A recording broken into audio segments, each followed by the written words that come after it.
There was some pretty horrific war crimes committed in the siege of Gaza, from a siege of the city, blockade of food, blockade of supplies, medicines, even macaroni was not allowed to pass through. For what reason, I can't imagine why. We had white phosphorus munitions used on civilians, highly, highly illegal, and very obvious too. It leaves a telltale signature when it's shot. It looks like fireworks. Same kind of thing you see when you see fireworks. Imagine those things dripping down and landing on a person. I can tell you that it's quite horrible. It's like sticking your hand in a fire and not being able to pull it out. And that can happen on any part of your body. I have to admit, I may have missed something, but I was disappointed with the response that came from CALC regarding these incredible war crimes. I don't feel like CALC addressed it, and maybe I missed something. Could you tell me what I missed?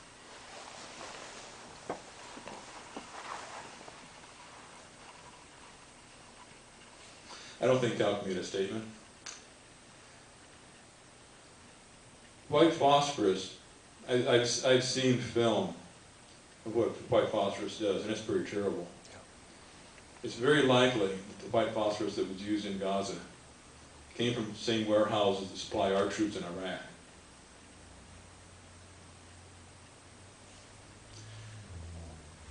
I find the use of these weapons and cluster bombs, I was going to say tragic, but it's worse than tragic.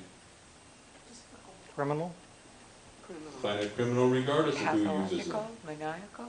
Maniacal. There's, okay, any more words? Abhorrent. Okay, yes, abhorrent. Okay, we're getting good words here. Criminal is the most important. And I think criminal is. And if it's not criminal, it ought to be. Immoral?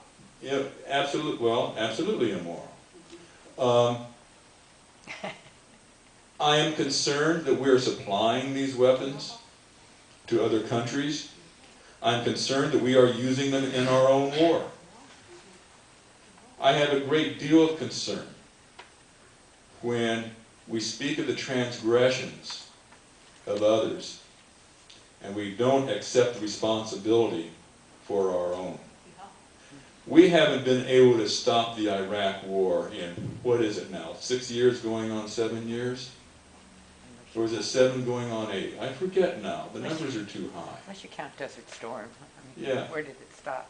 Yeah. 17 years together. And now we're trying to tell somebody else to stop their war. Well, it's not I either. tell everybody. Okay. I don't just tell them. Yeah. Yes, you do. You absolutely do, Gordon. Tell everybody, Jack too. Okay. Everybody, stop your wars. Our country. We need to take control of our country. We need to take control of our foreign policy and see that we have a policy that works for our long-term interests, a policy that works for the world that we live in. So do you Part of that is helping to solve some of these local problems that keep on going, that we have created, okay, that we have fostered, and that we have fueled. We need to take responsibility for those. And pointing our fingers at other people is not going to help us end those situations or resolve those problems. What about stopping all military aid to Israel? So we're at comments, and I know Mariah's had her hand up, Anna and Peg, and we're getting close to time to quit. So if you guys can be brief, Oh, that's all I had to say. Yeah. Yeah.